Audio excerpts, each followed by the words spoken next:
The Raven by Edgar Allan Poe. Once upon a midnight dreary, while I pondered, weak and weary, over many a quaint and curious volume of forgotten lore, while I nodded, nearly napping, suddenly there came a tapping, as of someone gently rapping at my chamber door. "'Tis some visitor," I muttered, "tapping at my chamber door. Only this, and nothing more." Ah, distinctly I remember, it was in the bleak December, and each separate dying ember wrought its ghost upon the floor. Eagerly I wished the morrow, vainly I had sought to borrow from my books surcease of sorrow, sorrow for the lost Lenore, for the rare and radiant maiden whom the angels name Lenore, nameless here for evermore. And the silken, sad, uncertain rustling of each purple curtain thrilled me, filled me with fantastic terrors never felt before, so that now, to still the beating of my heart, I stood repeating, "'Tis some visitor entreating entrance at my chamber door, some late visitor entreating entrance at my chamber door. This it is, and nothing more." Presently my soul grew stronger, hesitating then no longer. "Sir," said I, "or madam, truly your forgiveness I implore. But the fact is I was napping, and so gently you came rapping, and so faintly you came tapping at my chamber door, that I scarce was sure I heard you." Here I opened wide the door. Darkness there, and nothing more. Deep into that darkness peering, long I stood there wondering, fearing, doubting, dreaming dreams no mortal ever dared to dream before. But the silence was unbroken, and the stillness gave no token, and the only word there spoken was the whispered word Lenore. This I whispered, and an echo murmured back the word Lenore. Merely this, and nothing more. Back into the chamber turning, all my soul within me burning, soon again I heard a tapping, somewhat louder than before. "Surely," said I, "surely that is something at my window lattice. Let me see then what thereat is, and this mystery explore. Let my heart be still a moment, and this mystery explore. 'Tis the wind, and nothing more." Open here I flung the shutter, when, with many a flirt and flutter, in there stepped a stately raven of the saintly days of yore. Not the least obeisance made he, not an instant stopped or stayed he, but with mien of lord and lady perched above my chamber door, perched upon a bust of Pallas just above my chamber door, perched and sat, and nothing more.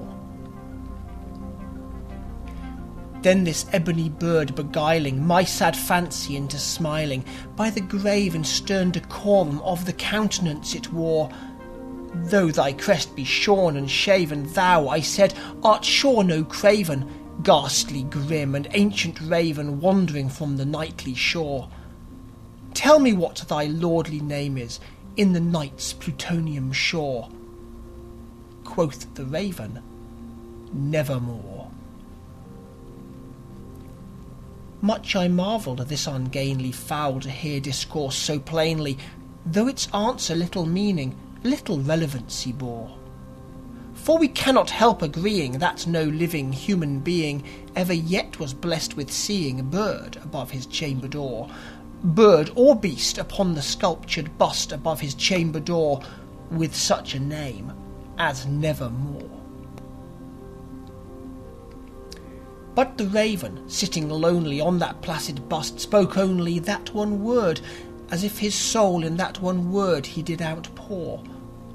Nothing further then he uttered, not a feather then he fluttered, till I scarcely more than muttered, "Other friends have flown before.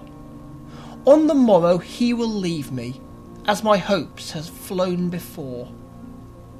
Then the bird said, nevermore.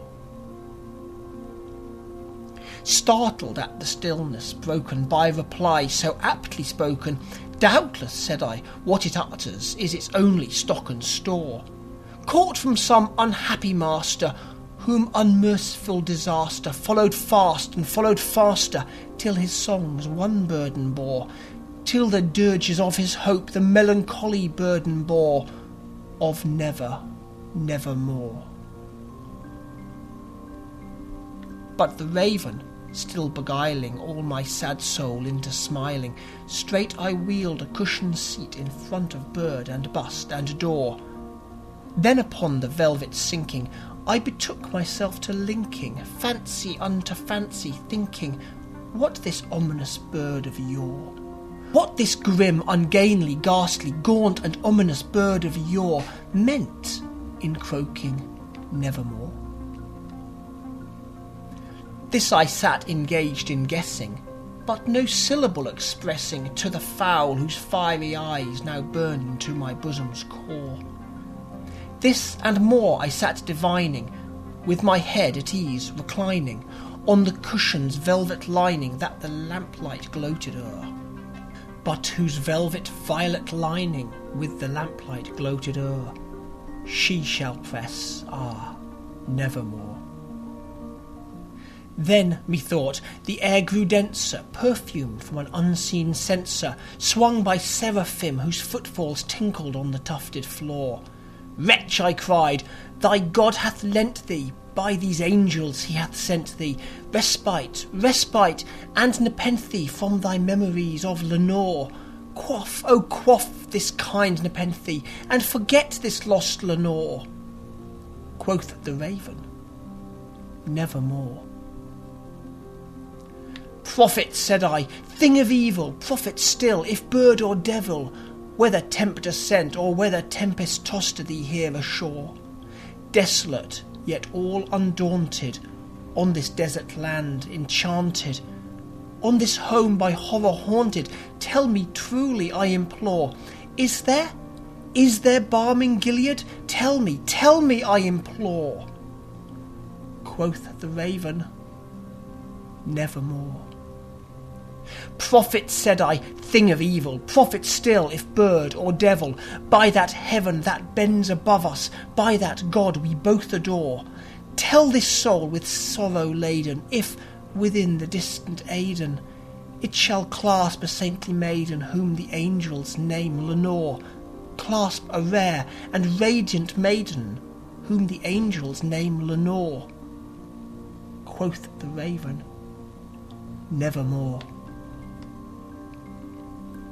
Be that word our sign of parting, bird or fiend, I shrieked, upstarting, get thee back into the tempest and the night's plutonium shore. Leave no black plume as a token of that lie thy soul hath spoken. Leave my loneliness unbroken, quit the bust above my door. Take thy beak from out my heart, and take thy form from off my door. Quoth the raven, nevermore. And the raven, never flitting, still is sitting on the pallid bust of Pallas just above my chamber door. And his eyes have all the seeming of a demon's that is dreaming, and the lamplight o'er him streaming throws his shadow on the floor. And my soul from out that shadow that lies floating on the floor shall be lifted nevermore.